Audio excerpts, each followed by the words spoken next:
The morning air in Rapid City was crisp, carrying the faint scent of pine and the distant hum of the city waking up. Melissa Hartman moved through her small apartment with the familiar rhythm of someone whose life was mapped down to minutes. A nursing student at the local community college, she had learned early to juggle schedules, assignments, and late-night shifts at the hospital.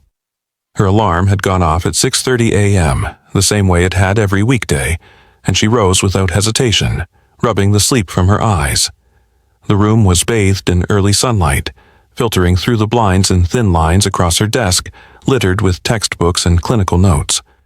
Before diving in, don't forget to subscribe and hit the notification bell to stay updated on our latest cold case stories. Melissa's phone buzzed with a series of notifications, a mixture of class reminders, messages from friends, and a morning check-in from her mother, Carolyn. "Don't forget your lab today," Carolyn's text read. "Drive safely and call me when you get there." Melissa smiled at the thought, replying quickly with a promise. Her relationship with her mother had always been warm and close, though complicated by Carolyn's overprotectiveness. She knew her mother worried too much, but she also knew it came from love. She tucked the phone back into her pocket and moved to the kitchen to prepare breakfast, humming softly. Her roommate, Jamie, was still asleep, snuggled under the blankets, oblivious to the urgency Melissa felt every morning, balancing school, work, and life. Melissa grabbed her backpack, ensuring her textbooks, nursing tools, and notepad were secure. She kissed her mother goodbye over the phone again, a brief moment of comfort she would soon realize was one of her last. She slipped into her car, a gray Honda Civic she had bought after years of saving, and started the engine. The streets of Rapid City were calm, the quiet hum of early commuters punctuating the morning. She waved at Mr. Patel, the neighbor tending to his garden, and nodded to the barista setting up at the corner cafe. Everything seemed ordinary, almost painfully ordinary. By 7:15 a.m., Melissa was heading toward campus, her mind reviewing the day's schedule. Today was a clinical lab day, a session she had been preparing for all week. She thought about the patients she would practice on, the procedures she would perfect, and the knowledge she hoped to take into the real hospital environment. Her friends, Sarah and Daniela, had already messaged her to coordinate their meetup at the lab, and she had been looking forward to their shared laughter over coffee and notes before classes began. Melissa never arrived. Hours later, when she failed to appear in the lab, concern began to seep in. Sarah tried calling repeatedly, only to reach voicemail. Daniela sent a text. "Hey, you okay? You missed class." Still no response. The unease in Sarah's voice was mirrored in the others who tried reaching her. By noon, the first real panic took hold. Carolyn tried calling repeatedly, each unanswered ring amplifying her dread. The unease morphed into fear when Melissa failed to show up at her afternoon shift at the hospital. Her coworkers described her as reliable, dependable, and professional. Missing a shift was completely out of character. Carolyn contacted the Rapid City Police Department shortly after 3 p.m., and within the hour the case was officially logged. Detective Laura Beckett, seasoned with 15 years on the force, and her partner, Marcus Doyle, a younger detective with a keen eye for details, were assigned to the case. Beckett had a calm, deliberate presence, someone who exuded authority without aggression. Doyle was meticulous, analytical, and had a quiet intensity that often unsettled suspects and witnesses alike. Together, they approached the Hartman residence to begin the initial investigation. The family was visibly shaken when the detectives arrived. Carolyn's eyes were red from crying, and Melissa's younger brother, Nathan, was pacing nervously, muttering to himself. Beckett gently guided Carolyn to sit, her notepad poised as Doyle began collecting preliminary information. "When was the last time you saw her?" Beckett asked, her voice steady.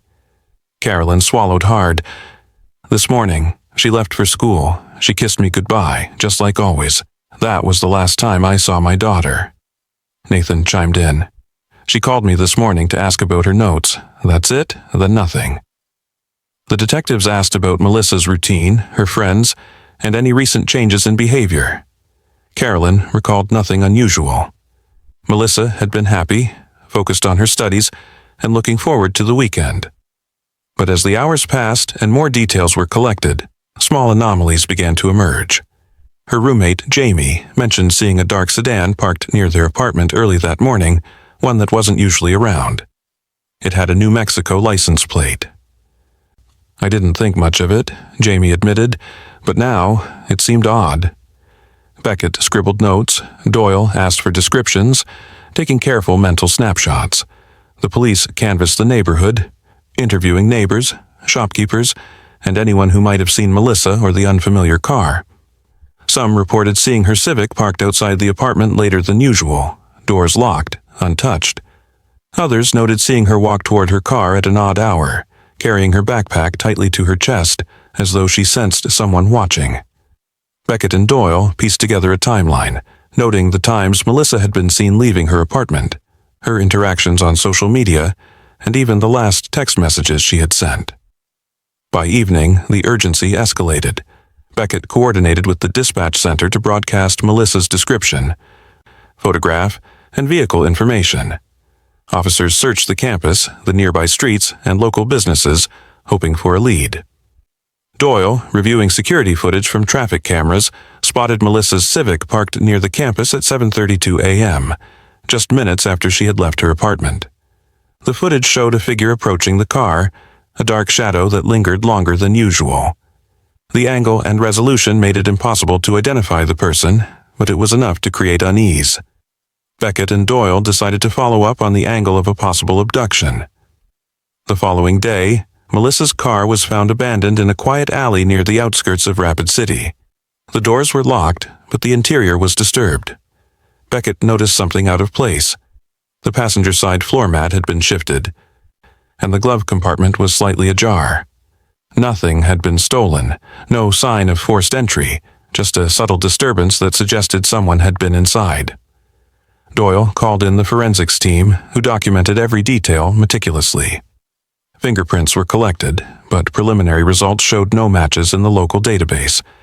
It was as if the car had been handled by someone with no criminal record, someone careful, someone patient. As Beckett and Doyle expanded their investigation, they interviewed Melissa's friends, classmates, and co-workers. Sarah described Melissa as always kind, always thoughtful, always careful. Daniela added, "She wouldn't go anywhere alone if she had a bad feeling. She was smart about these things." The detectives noted these traits, intelligence, caution, and independence, because it contrasted with the randomness of what had happened. The absence of a clear motive, a struggle, or witnesses made the case all the more baffling. Late that evening, Beckett returned to the Hartman home to speak with Carolyn one more time. "Detectives," Carolyn said, tears streaming down her cheeks, "I just don't understand. She's careful, she's responsible. She wouldn't just disappear." Beckett placed a hand gently on Carolyn's shoulder. "We know, ma'am. That's why we're treating this as a potential abduction. Every detail, no matter how small, could help us bring her home." Back at the station, Doyle reviewed Melissa's phone records, tracing her movements, text messages, and social media interactions. One message stood out, a brief conversation with a classmate about a study group near campus. The last reply, sent at 7:14 a.m., was never answered. Doyle frowned. Something didn't fit. The timeline from leaving her apartment to arriving near the campus seemed normal, but the shadowy figure on the camera footage and the subtle disturbance in her car suggested an interruption had occurred. Beckett leaned over Doyle's shoulder, her eyes narrowing. "It's too clean, too precise. Whoever did this knew her routine, knew her car, knew she'd be alone. This wasn't random." Hours turned into days. The community, once calm, became tense.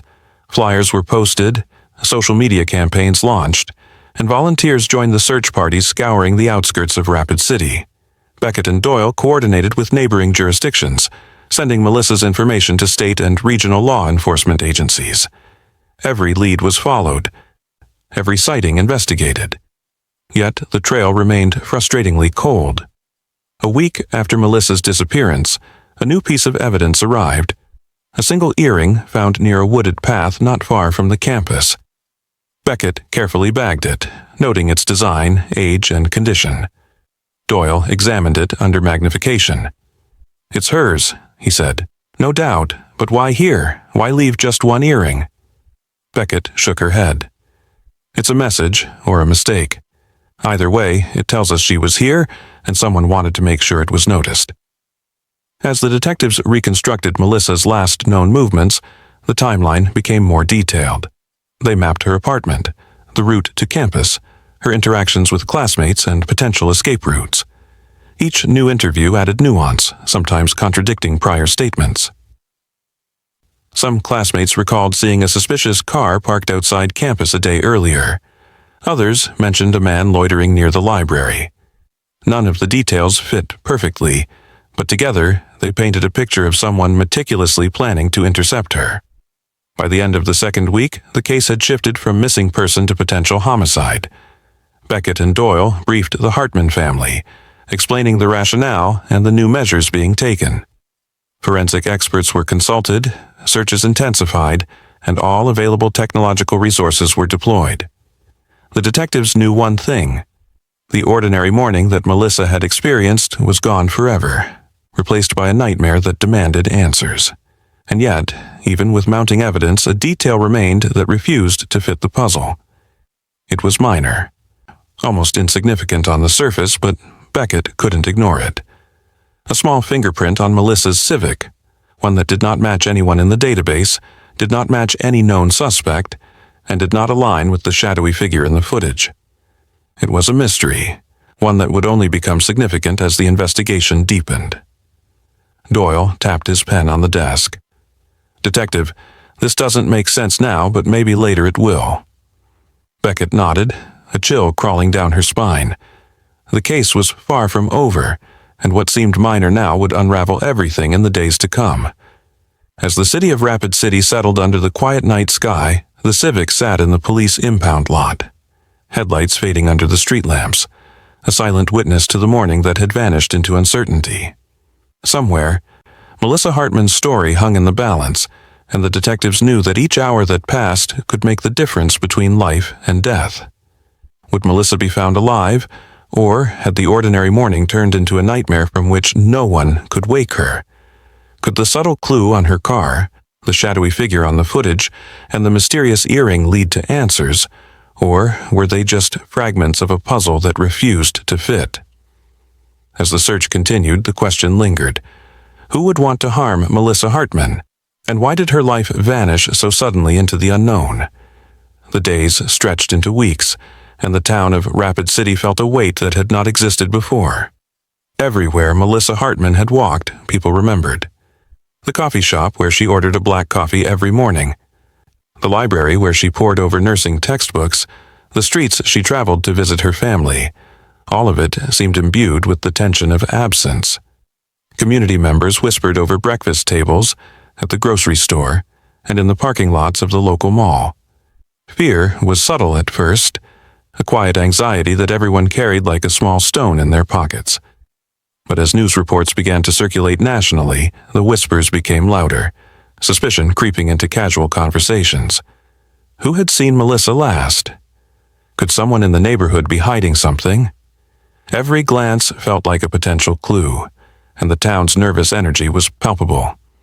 Inside the Rapid City Police Department, the pressure was mounting, almost suffocating. Detective Laura Beckett sat at her desk, eyes scanning the crime scene photos for what felt like the 1,000th time. Detective Marcus Doyle, her partner, leaned against the cubicle divider, reviewing the transcriptions of the interviews conducted over the past week. "We're spinning our wheels, Laura," Doyle said quietly. "We have all these statements, all these tips, and nothing leads anywhere.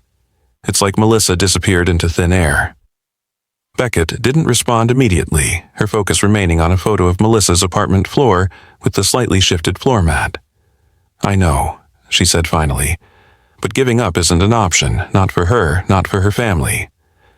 The initial interviews yielded little more than the obvious. Jamie, Melissa's roommate, recounted how Melissa had left early that morning, hurried, her backpack slung over one shoulder, phone in hand. She hadn't mentioned any plans to meet anyone, and her demeanor had been upbeat.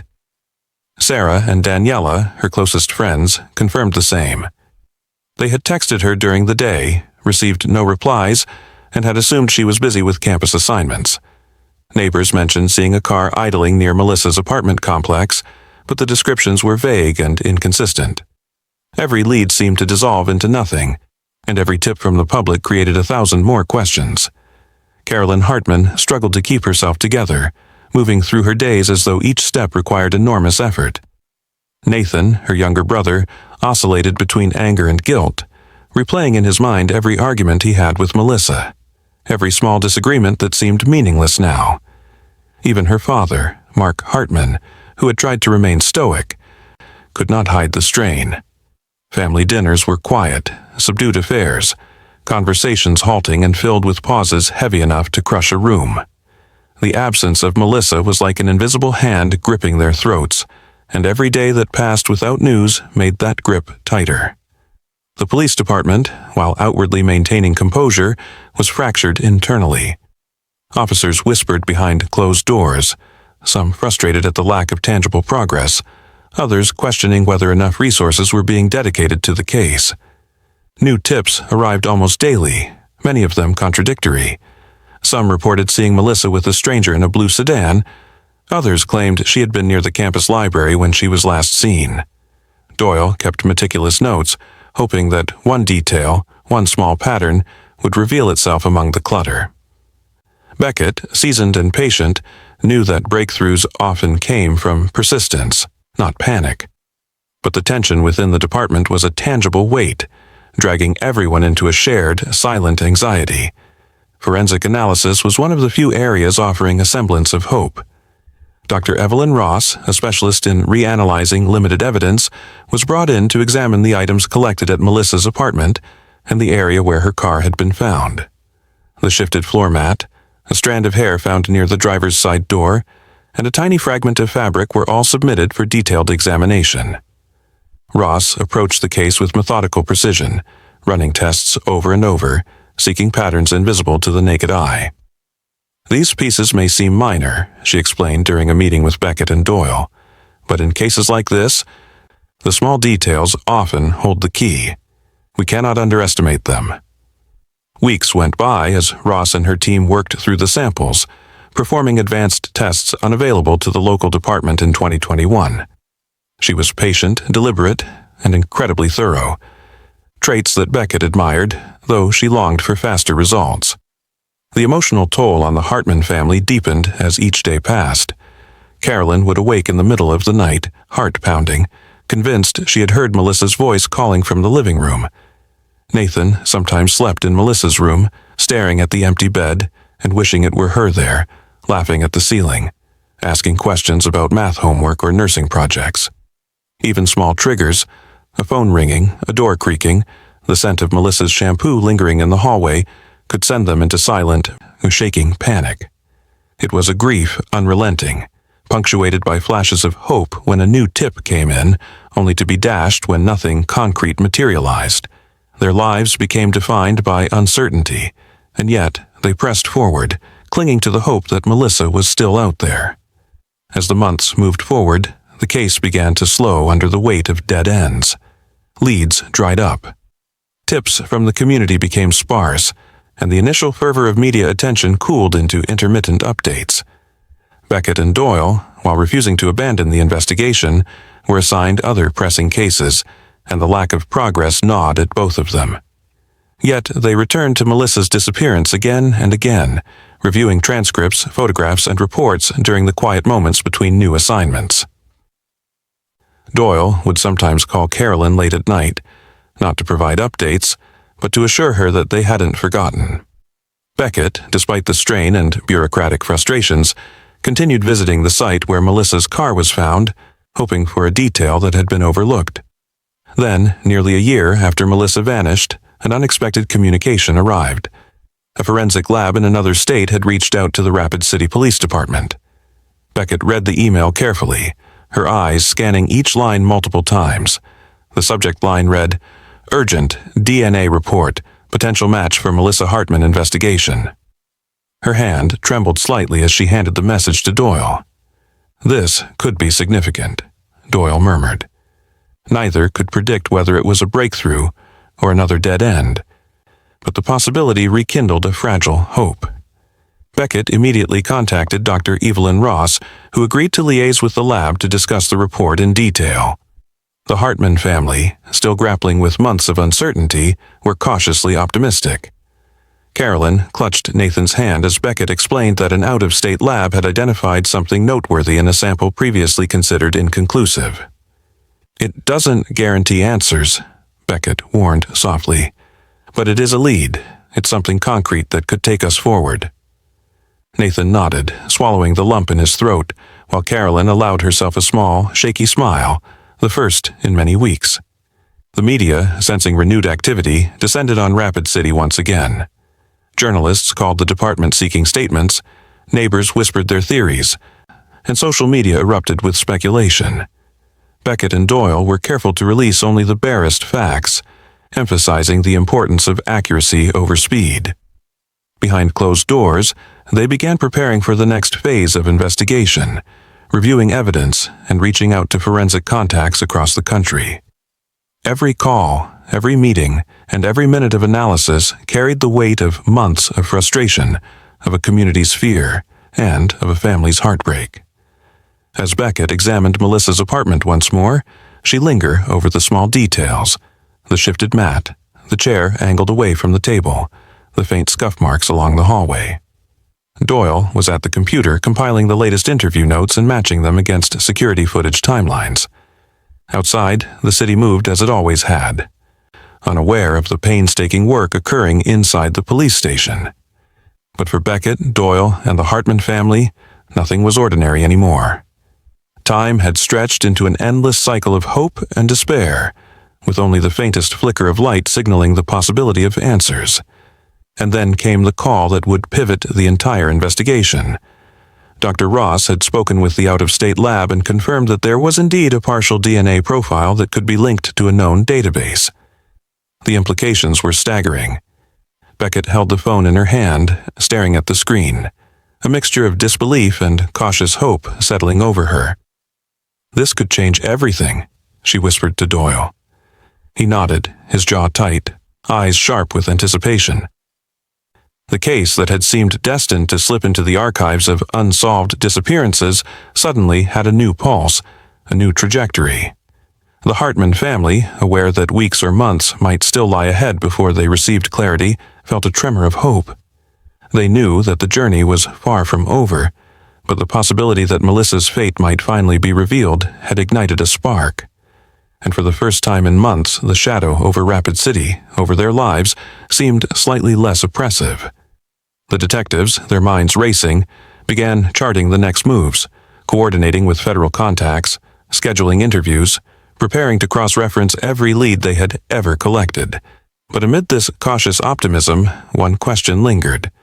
Could the DNA truly lead them to the person responsible, or would it raise new questions that could tear open old wounds?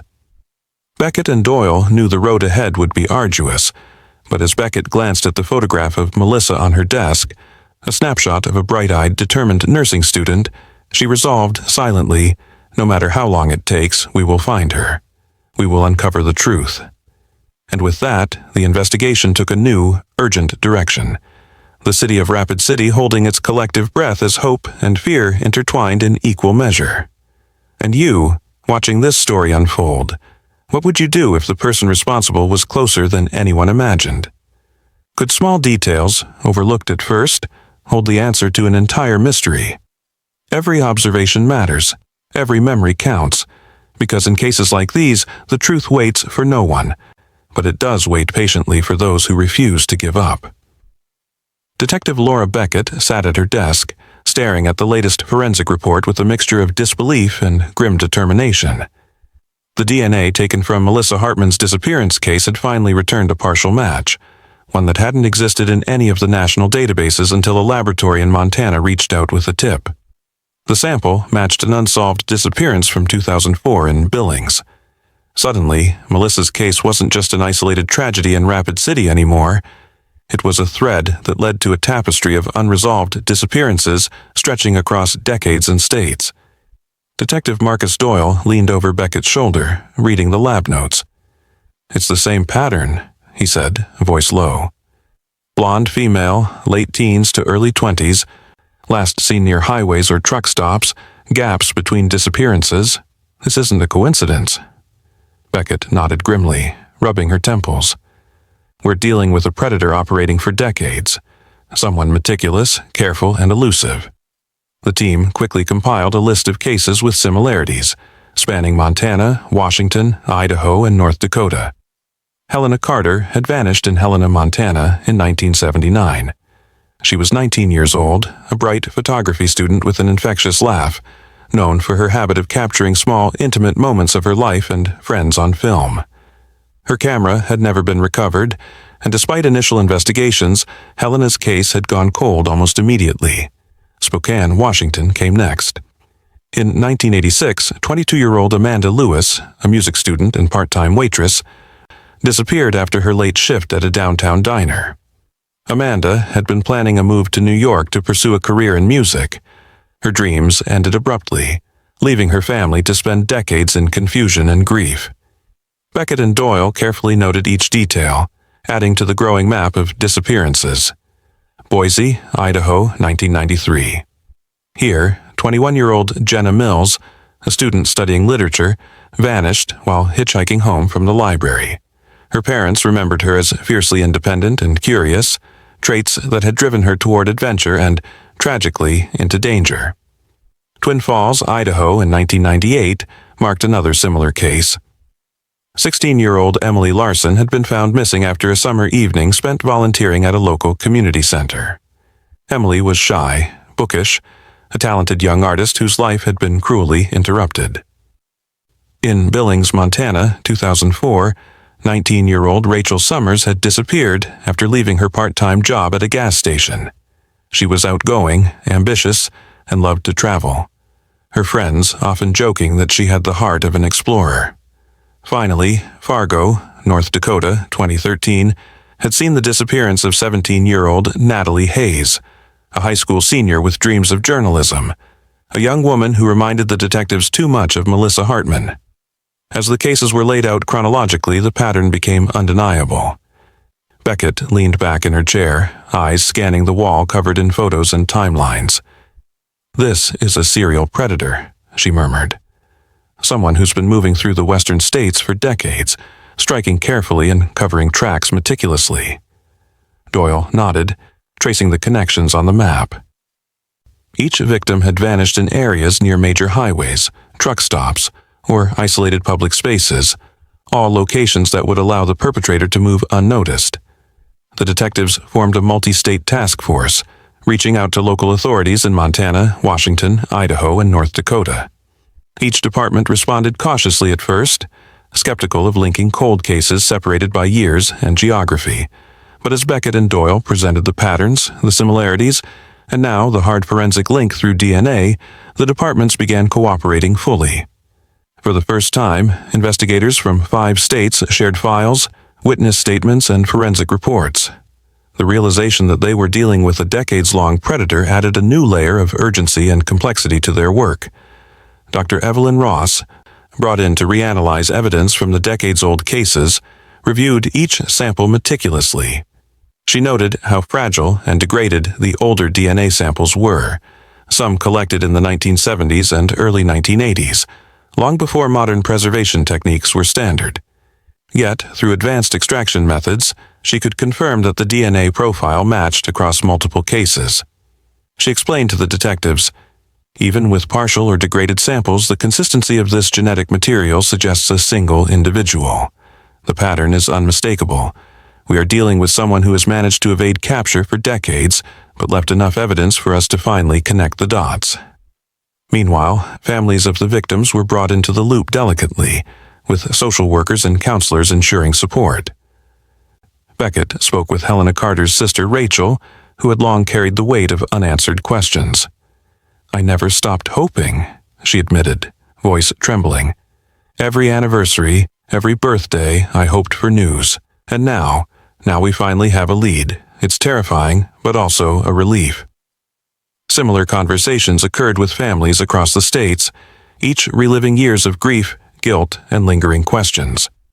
The emotional burden on the task force was equally heavy. Doyle often stayed late, reviewing case files long after his colleagues had gone home, haunted by the lives that had been interrupted and lost. The investigation also uncovered the role of truck routes and highways in the predator's movements. The suspect had clearly exploited a life of mobility, likely tied to work in trucking or transport, moving from state to state, each time striking and then disappearing into routine deliveries or road trips. The pattern of long gaps between incidents, sometimes stretching years, suggested either incarceration periods, life changes, or meticulous planning to avoid detection. Investigators realized that for decades these crimes had remained virtually invisible, hidden in the intersections of geography and routine. As the task force pored over witness reports from all 6 known incidents, a partial sketch from Natalie Hayes' disappearance in Fargo, 2013, emerged as a critical piece. Witnesses remembered a man seen near her last known location, described as tall, with sharp features and a commanding presence. The sketch bore an uncanny resemblance to a man living in South Dakota in 2021, a fact that immediately set off alarms. Beckett felt a chill run down her spine as she examined the sketch alongside Melissa Hartman's reports. Could the man have continued preying on victims for nearly 4 decades? The evidence suggested that he had. The next breakthrough came unexpectedly. A retired highway patrol officer remembered a routine check on a vehicle decades ago that had seemed innocuous at the time, but now fit the emerging pattern. Cross-referencing these old traffic logs, delivery schedules, and witness accounts, investigators began to compile a detailed history of the suspect's movements, uncovering a chilling level of premeditation and opportunism. Each disappearance had been executed with precision, leaving minimal physical evidence and ensuring that connections between incidents were nearly impossible to trace without modern forensic tools. Then came the moment that would etch the suspect's identity into the minds of the investigators: Caleb Thorne. His name appeared in connection to a minor traffic violation in 1978, almost by chance, and his known addresses matched locations near several victim disappearances. Further investigation revealed a life meticulously constructed to avoid scrutiny. Thorne had worked as a long-haul truck driver, maintained multiple residences, and rarely stayed in one place for long periods.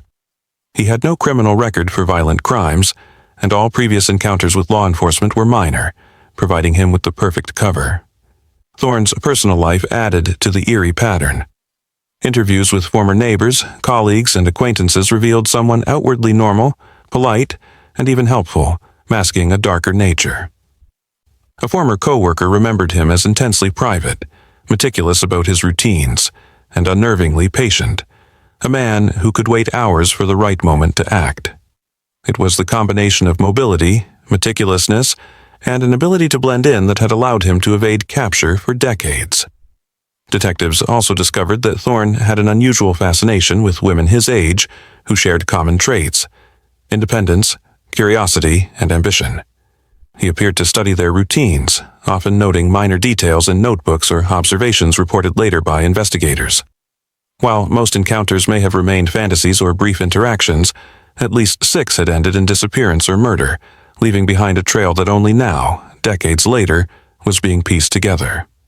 For the task force, the emotional intensity of connecting these cases was immense. Doyle would often leave the office late at night, driving home in silence, haunted by the image of Helena, Amanda, Jenna, Emily, Rachel, Natalie, and now Melissa, each young life interrupted by a man who had hidden in plain sight. Beckett, equally consumed, began coordinating travel between states, interviewing surviving family members and reviewing old case notes. The work was exhausting but exhilarating. The thrill of finally seeing the pieces come together, decades after they had been broken apart, gave purpose to years of unanswered questions. The media was cautiously involved, briefed to avoid compromising ongoing investigations. Families were informed that these developments were confidential but potentially pivotal. Whispers began to circulate that a single perpetrator could be tied to decades of disappearances, but nothing was confirmed publicly. Within the task force, the mood was tense, charged with a mix of anticipation and dread. They knew that identifying Thorne was only the first step. Arresting him, collecting evidence, and ensuring that he could be held accountable if he was still alive, was an entirely different challenge. Forensic reanalysis of each victim's evidence was painstaking. Dr. Ross worked tirelessly, sometimes running tests late into the night. She explained to Beckett that DNA degradation over decades, combined with inconsistent collection methods from the 1970s and 1980s, meant they could only rely on partial matches and corroborative evidence. Yet, every new piece confirmed the link. The consistency of Thorne's presence near each crime scene, coupled with DNA and witness accounts, created a compelling case. As 2021 turned into 2022, the task force began preparing for the inevitable confrontation. Background checks, surveillance, and behavioral analysis of Caleb Thorne were underway. Investigators discovered patterns in his social media use, travel, and even utility payments that hinted at his current location. Every detail was scrutinized. The task force was careful to avoid alerting him, knowing that a wrong move could allow him to disappear again, resetting the painstaking, decades-long hunt. And then the call came from a laboratory in North Dakota. They had a new DNA analysis from the 2013 Fargo disappearance and wanted to compare results. Beckett and Doyle immediately recognized the significance. If the match confirmed the link, they would have a direct tie to the present, a real-time connection to a decades-long string of disappearances. The weight of the moment pressed down on them. Every investigation, every cold file, every note and observation from Helena, Amanda, Jenna, Emily, Rachel, Natalie, and Melissa was about to converge. The detectives sat in silence, reviewing the North Dakota lab's preliminary findings. The pattern, the evidence, the multi-state trail, it all pointed to one man, one suspect who had haunted the western states for nearly 45 years. Beckett finally broke the silence. "We have him," she said, voice low but steady. Doyle looked up, meeting her eyes. Caleb Thorne. The name echoed in their minds like a hammer strike. For decades, he had evaded capture, hidden behind minor violations, routine movements, and the invisibility of distance. But now, with DNA links, partial witness sketches, and historical case analysis, Caleb Thorne's identity had emerged from the shadows. The investigation would move forward with renewed intensity. Arrest, questioning, and possibly justice, decades overdue, were within reach. And as they prepared to mobilize, a single question lingered in every investigator's mind, and for the audience watching this story unfold. How could someone evade justice for so long? And how many lives had been affected, altered, or ended because the pieces were scattered across states and decades? Detective Laura Beckett stared at the surveillance feed, eyes narrowed. Caleb Thorne's house in Sioux Falls, South Dakota, appeared ordinary from the outside. A modest brick home with neatly trimmed hedges, a white mailbox, and the faint hum of a lawnmower somewhere down the street. But Beckett and her team knew better. Inside, a decades-long predator had hidden, living an unremarkable life, blending seamlessly into the ordinary routines of everyday neighbors, never drawing suspicion. Marcus Doyle adjusted his camera feed, whispering, "He hasn't changed much. Still meticulous, still careful." Beckett didn't respond, her focus absolute. Every detail mattered. Comings and goings, cars parked outside, even the timing of his trash disposal. The task force had spent weeks compiling a meticulous pattern of Thorne's daily life, careful not to alert him to their presence. The operation was extensive. Surveillance units rotated around the clock, monitoring traffic patterns, pedestrian movement, and Thorne's subtle routines. Undercover operatives had been introduced into his daily life, observing from coffee shops, the grocery store, and even the neighborhood library. Beckett remembered reviewing one report noting Thorne's tendency to read newspapers at the same table every morning, adjusting his reading glasses in a precise rhythm, as though his life followed a rigid, unchanging schedule. For the detectives, every small action was potentially significant. A slip, a hint, a crack in his composed exterior that might reveal the danger lurking beneath. Finally, after weeks of patient observation and data collection, the arrest plan was finalized. It was a crisp March morning in 2024. Snow still lingered in shaded corners of Sioux Falls, and the cold seemed to sharpen the tension in the air. Beckett and Doyle, along with federal marshals and local law enforcement, moved quietly into position. Every officer knew their role, every step choreographed to minimize risk. Thorne's pattern suggested he was unpredictable, but also careful, an enigma who had eluded capture for decades. At precisely 6:15 a.m., a team moved to the front door while others secured the perimeter. Doyle watched from a van across the street, heart hammering. The door opened slowly, and Caleb Thorne emerged, holding a coffee mug, dressed in a simple flannel shirt and jeans. His expression was neutral, almost serene. For a brief moment, it seemed as if the decades of terror, investigation, and evidence had no effect on him at all. Beckett's voice came over the comms. Now. Thorne froze as officers surrounded him. Beckett approached, badge in hand. Caleb Thorne, you're under arrest. His eyes flickered. An almost imperceptible tightening of the jaw. Not a word, not a struggle. He was led into the waiting vehicle, calm but unnervingly composed. For Beckett, Doyle, and the task force, it was surreal. The man responsible for years of disappearances, heartbreak, and unanswered questions was finally in custody. Transport to the Sioux Falls Federal Detention Center was tense but uneventful. Thorne's silence was absolute. He refused to make any statements, only responding to procedural questions with terse, clipped answers. In the interrogation room, Beckett sat across from him, trying to read the chilling, controlled presence before her. Caleb, she began, voice steady, we have DNA linking you to 6 confirmed disappearances across 4 states. We have witnesses who saw you near the scenes. You're going to have to answer for what you've done.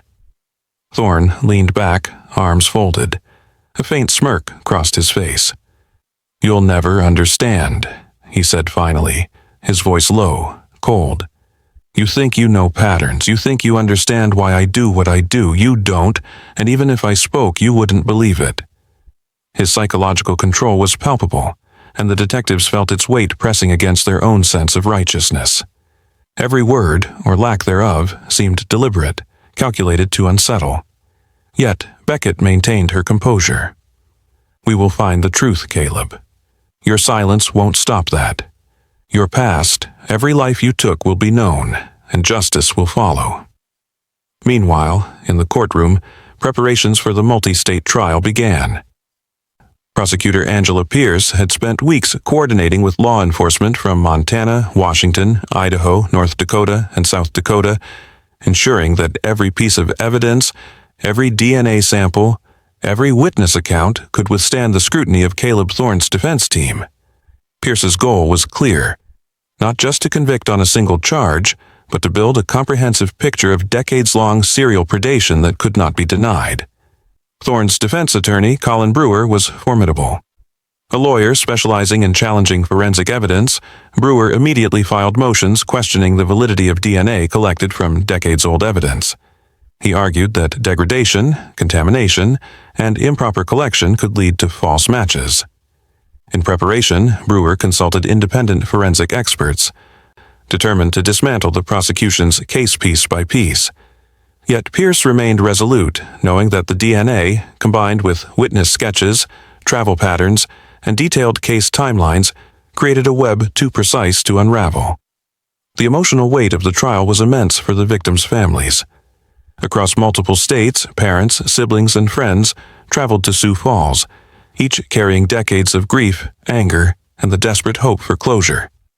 They sat quietly in the courtroom, memories of lost daughters, friends, and loved ones etched into every expression. Helena Carter's sister Rachel, Amanda Lewis's mother, Jenna Mill's father, they were all there, bound together by shared loss. Their presence was both silent and powerful, a reminder of the human cost behind the evidence, beyond the statistics.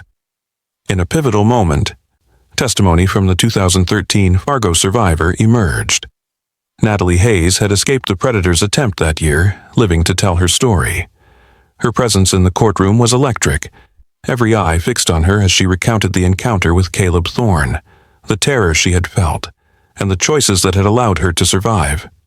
Her words were meticulous and precise, painting a vivid picture of the predator's methods and demeanor. For the first time, Thorne's icy facade cracked slightly, A flicker of discomfort passed across his face. Beckett, watching from the back, felt the tension in the room spike. Pierce's prosecution strategy relied on meticulous cross-referencing. Every victim's case was tied through physical evidence, geographic patterns, and timelines that traced Thorne's movements over decades. Maps lined the walls of the courtroom, each pinpoint marking a disappearance or significant sighting. DNA results were presented in detailed charts, showing matches across states and years. Pierce spoke with precision, weaving a narrative of pattern and intent. "This is not a case of random disappearances," she said. "This is not a coincidence. This is a predator, a man who meticulously studied his victims, moved between states, and left a trail of grief and destruction. Today, we present the truth, and we demand accountability for every life he stole." Defense attorney Brewer challenged each piece methodically. Cross-examinations of witnesses were rigorous, designed to sow doubt. He questioned the reliability of decades-old memory, the possibility of procedural errors in DNA collection, and the chain of custody for evidence that had traveled across state lines. Each argument was precise, calculated to protect Thorne's interests, yet the prosecution's thorough preparation and cross-state collaboration continually countered these challenges. The courtroom became a battleground of facts versus strategy, decades of evidence meticulously laid against the art of legal defense. Outside the courtroom, media attention was intense. News crews from across the country gathered to report on the historic trial. Families, journalists, and advocates for missing persons spoke about the broader significance of the case, highlighting the importance of multi-state collaboration and modern forensic techniques in solving cold cases. Social media erupted with discussions about justice, delayed but not denied. The hashtag #AskJusticeForMelissa trended alongside #AccountabilityForThorne, drawing attention to both the emotional and procedural weight of the case. Back in the courtroom, Beckett reflected on the emotional toll of decades spent tracking Thorne. Every victim had a face, a story, a life interrupted. She thought of Melissa Hartman, her bright energy, her dreams, the family who had waited years for answers. She thought of Helena, Amanda, Jenna, Emily, Rachel, Natalie, the thread that connected them all, finally leading to the man responsible. Doyle sat beside her, silently acknowledging the burden and the relief of having finally reached this stage. The prosecution introduced a detailed timeline connecting Thorne to each disappearance. For Helena Carter, they traced his presence through truck stop logs and employment records near Helena, Montana in 1979. For Amanda Lewis, they presented witness testimony placing him near the diner in Spokane, Washington, the night she disappeared. For Jenna Mills, Emily Larson, Rachel Summers, and Natalie Hayes, similar connections were meticulously outlined, reinforced with partial DNA matches, travel records, and witness accounts.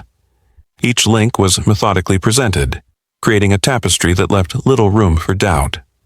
Families were invited to speak, their testimonies both heartbreaking and powerful. Amanda Lewis's mother described the decades of uncertainty, the holidays and birthdays marked by absence. Emily Larson's father recounted the endless search and the toll it had taken on their family. Each narrative reinforced the human cost behind the evidence, grounding the trial in the reality that these were not abstract cases. They were real lives, real loss, and real trauma. As the trial drew toward its conclusion, Caleb Thorne remained eerily silent. He watched from the defendant's table, eyes occasionally flicking toward the families, but his expression revealed nothing. His silence was a stark contrast to the emotional weight carried by everyone else in the room. Beckett found it chilling, a reminder of the decades of manipulation and careful planning that had allowed him to evade justice for so long. Finally, after weeks of testimony, forensic analysis, witness statements, and legal arguments, the prosecution rested. Brewer presented his closing arguments, emphasizing potential errors in DNA collection and procedural lapses. Pierce followed with a compelling summary, highlighting the overwhelming pattern of evidence, the multi-state connections, and the lives lost or forever changed. The judge instructed the jury, outlining the importance of considering all evidence, witness credibility, and the standard of proof required. The courtroom was heavy with anticipation as the jury filed out to deliberate. Families clutched hands, shared quiet words, and prayed for the outcome. Beckett and Doyle exchanged a glance, silently acknowledging the long journey that had led to this moment. For decades, they had chased shadows, reconstructed patterns, and followed elusive leads. Now, the weight of justice rested in the hands of 12 ordinary citizens, tasked with deciding the fate of a man who had haunted the western United States for nearly half a century. Outside, media crews speculated, commentators debated, and the public waited. Across Montana, Washington, Idaho, North Dakota, and South Dakota, families and communities held their breath. Would justice finally be served? Could Caleb Thorne, the man who had evaded capture for decades, finally be held accountable? The questions were many, the answers unknown, and the suspense unbearable. And as the jury begins deliberations, the audience is left to ponder. How does society finally reckon with the predator who has operated in the shadows for decades? How many more victims might remain undiscovered? And what does justice truly mean when it arrives so long after the crime? The courtroom was tense, the air thick with anticipation and quiet whispers as the jury filed back into the chamber. It had been a long summer in Sioux Falls, the trial stretching through weeks of testimony, evidence presentation, and emotional recollections from survivors and families. Across the nation, news outlets had broadcast updates of the case, capturing the attention of a public that had followed the horrifying multi-state story with growing fascination and horror. Caleb Thorne, the man whose decades of terror had finally been exposed, sat stoically at the defendant's table, flanked by his attorney, Colin Brewer. His expression remained eerily calm, betraying no hint of remorse or recognition, as though the gravity of the courtroom and the lives he had destroyed could not penetrate the walls of his mind. Detective Laura Beckett sat in the gallery, her hands folded tightly in her lap, eyes fixed on the jury box. Her partner, Marcus Doyle, sat beside her, both silent and tense, the weight of responsibility still heavy on their shoulders. Every detail they had meticulously uncovered over the past 3 years, the DNA links, the survivor accounts, the decades-spanning timeline of disappearances, had led to this moment. Dr. Evelyn Ross, seated nearby, quietly reviewed her notes, occasionally adjusting her glasses as she glanced at the gallery. She had been instrumental in analyzing the forensic evidence, her re-examination of decades-old samples revealing patterns that had gone unnoticed during the original investigations. This case, she thought, wasn't just about one murder. It was about decades of systemic gaps in law enforcement, the power of persistence, and the need for modern forensic science to bridge the failures of the past. The jury foreperson stood, clutching the sheet of paper that held the verdict. Silence fell over the courtroom, the kind of silence that made every heartbeat echo in the room. Beckett's stomach twisted with a mixture of anticipation and fear.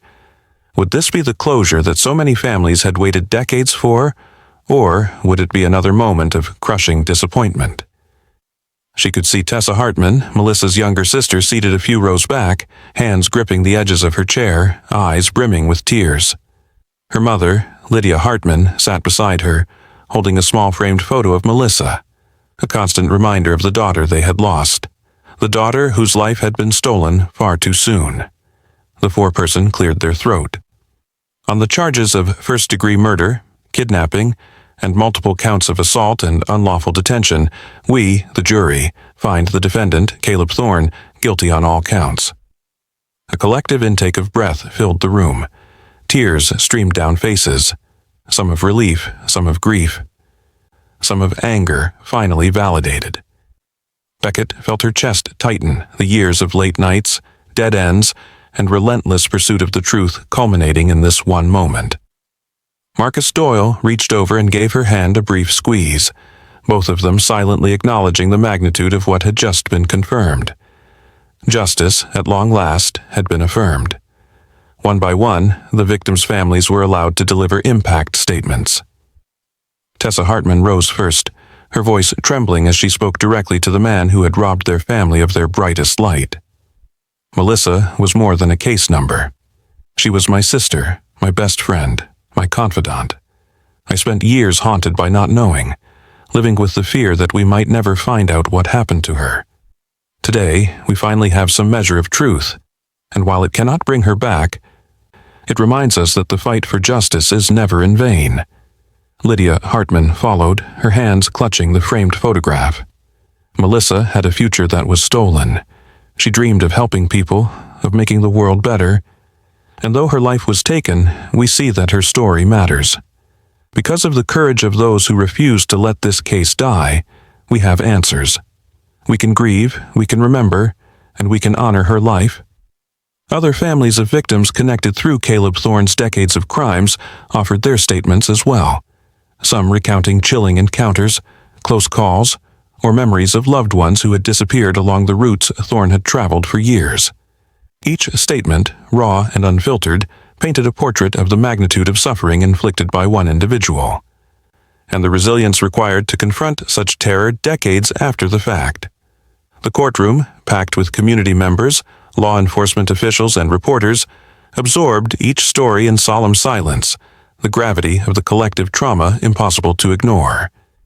Judge Harold Sims, a man whose decades on the bench had exposed him to countless difficult cases, leaned forward to deliver the sentencing. "Caleb Thorne," he said, his voice steady yet carrying the weight of finality, "you have been found guilty of heinous crimes spanning decades, leaving in your wake a trail of grief, fear, and loss. It is the judgment of this court that you shall serve life imprisonment without the possibility of parole. May this sentence reflect in some measure the severity of your actions and the pain you have inflicted on innocent lives." Thorne, as if deaf to the world around him, sat still, his eyes vacant, his posture unyielding. The courtroom's collective sigh of relief mingled with a muted sense of sorrow. Relief that justice had been served. Sorrow that justice had come decades too late. Beckett and Doyle exchanged glances, both of them feeling a mixture of satisfaction and an enduring sadness. The fight had ended, but the echoes of those years of fear, investigation, and loss would linger forever. Outside the courthouse, reporters swarmed, capturing statements from the families and investigators alike. Beckett was approached by a young journalist who asked her how it felt to finally see the man responsible brought to justice. She paused, thinking carefully before speaking. It's not just about the conviction. It's about giving the families the truth. It's about validating the years of fear, the sleepless nights, the unanswered questions. Melissa's story deserved to be told, and today it was. Her voice carried a mixture of exhaustion and resolve. She turned and saw Tessa Hartman smiling faintly, her eyes wet but shining with a fragile hope. Do we ever truly heal? Beckett thought. Perhaps not fully, but we move forward knowing that her life mattered. Dr. Evelyn Ross was interviewed in a quiet corner of the courthouse garden, away from the press. This case underscores the importance of modern forensic science and the need for cross-state cooperation. DNA evidence that sat dormant for years became the key to connecting a web of crimes spanning decades. It shows us that even when cases grow cold, science and persistence can uncover the truth. Well, she paused, her gaze fixed on a cluster of journalists jotting notes. For families of victims, it means hope, even if delayed, is never truly lost. Tessa Hartman sat with her mother later that afternoon in a small room provided for victims' families. They shared memories, tears, and silence, reflecting on a life that had been stolen yet remembered. Tessa's voice broke as she whispered, "Melissa would be proud of us for never giving up, for keeping her memory alive." Lydia held her daughter's hand tightly, nodding, "And we will continue to make sure the world knows who she was, not just how she died." The narrative of the case extended beyond the courtroom and the media coverage. Documentaries, podcasts, and news features highlighted the profound impact of Melissa's story on missing persons investigations, cold case protocols, and interagency cooperation. One documentary team captured interviews with Beckett, Ross, and the Hartman family, framing the story in a broader context of systemic change. Through Melissa's tragedy, lessons were learned about the importance of sharing DNA information across state lines, the urgency required when someone is reported missing, and the allocation of resources to cold cases that may have been deprioritized in decades past. The Hartman family's advocacy led to legislative discussions about funding, and several states began reviewing their cold case procedures, inspired by the thoroughness and persistence demonstrated in Melissa's investigation. In the weeks following the verdict, Beckett returned to her office, now filled with accolades, awards, and files neatly archived. She sat at her desk and pulled out a photograph of Melissa Hartman, the same image Tessa and Lydia had brought to court. Beckett studied the face of the young nursing student, her vibrant smile, the spark in her eyes, and reflected on the journey that had brought them here. Melissa's life mattered, she whispered to herself. Her story changed lives, and it will continue to. The photograph remained on her desk, a constant reminder of the responsibility investigators bear to the voiceless and the importance of persistence. Dr. Ross dedicated time to training other forensic professionals in cold case investigations, using Melissa's case as a prime example of how overlooked evidence can become pivotal decades later. She emphasized the importance of preserving samples, maintaining detailed chain of custody documentation, and the potential of DNA analysis to reopen cases that were thought unsolvable. Her lectures became widely cited in law enforcement academies, influencing a new generation of investigators to approach old cases with renewed diligence. Tessa Hartman, now an advocate for missing persons and survivors of violent crimes, established the Melissa Hartman Foundation, aimed at providing support for families, advancing forensic research, and educating communities about preventive measures. The foundation partnered with local schools, law enforcement, and universities to host workshops and programs, ensuring that Melissa's legacy continued to inspire awareness and proactive engagement in matters of safety and justice.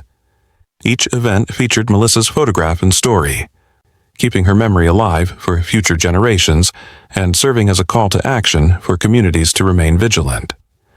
Months later, a memorial bench was installed at the Rapid City Park near the site where Melissa was last seen. The dedication ceremony brought together hundreds of people, including families of victims from other states who had been affected by Thorne's crimes. Beckett and Doyle attended quietly, observing the crowd, sensing the weight of shared grief and the collective relief that justice, though delayed, had been achieved. Tessa and Lydia placed a small bouquet of flowers at the bench, the gesture symbolizing closure, remembrance, and the ongoing journey of healing. A plaque engraved on the bench read, "In memory of Melissa Hartman, whose light continues to guide us. Her story matters, her life mattered." Media coverage highlighted the societal changes inspired by the case.